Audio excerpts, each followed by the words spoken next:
Madam deputy CM Kalyan గారి పాలన ఎలా అనిపిస్తుంది? సూపర్ సార్, బానే ఉంది.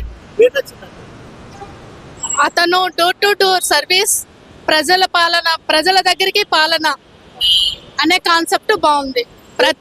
ప్రతి విలేజ్ వెళ్తున్నాడు, వాళ్ళ కష్ట సుఖాలు తెలుసుకుంటున్నాడు, సొల్యూషన్ వెంటనే చేస్తున్నాడు. ట్రైబల్ ఏరియా వెళ్తున్నాడు, అందరి దగ్గరికి, కొన్ని ఏరియాలకి గవర్నమెంట్ వెళ్ళి చేయని పనులు కూడా అతను వెళ్ళి చేస్తున్నాడు. మేడం అంత పెద్ద పవర్ స్టార్ డిప్యూటీ సీఎం అయింది, బుడదలో నడుస్తూ వానకు తడుస్తూ వెళ్తున్నాడు. అది గ్రేట్ సార్, అది ఉండేవాళ్ళు చూసి నేర్చుకోవాలి. ఇంతవరకు ఎలాంటి సీఎం కానీ డిప్యూటీ కానీ ఎవరు వెళ్ళి చేయలే. కొంతమంది నెగిటివ్ చేస్తున్నారు కదా, ఆయన అంత మంచి చేసినా వాళ్ళకి ఏం చెప్తారు?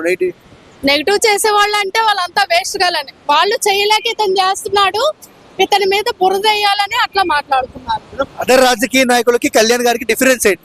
చాలా డిఫరెన్స్ సార్, చాలా డిఫరెన్స్. కళ్యాణ్ గారిలో మీకు నచ్చేది ఏంటండి? నచ్చే క్వాలిటీ ఇమ్యూనిటీ బాగా చేస్తాడు సార్. అండ్ కళ్యాణ్ గారు మనం చూస్తున్నాం ఇప్పుడు సినిమాలు కూడా పక్కన పెట్టి ప్రజా సేవలో ఉన్నారు. ఏం చెప్తారు మేడం? అతనే కంటిన్యూ అయితేనే సీఎం గా రావాలి. ఈ కూటమిలోని ఇంకా బాగా డెవలప్ అయితే ఇంకా బాగుంటది.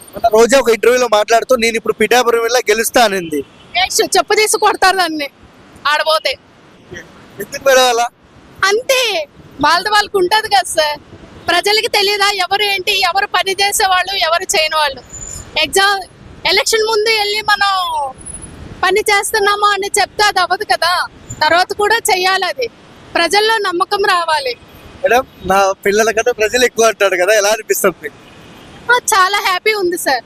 అతని పిల్లలు, అతని అక్క చెల్లెళ్ళు, నా అన్నదమ్ముళ్ళు అనేటట్లు చేస్తున్నాడు. సపోర్ట్ బాగుంది అతను. ఏం చెప్తారు కళ్యాణ్ గారి గురించి? Super, very good, excellent. Thank you madam.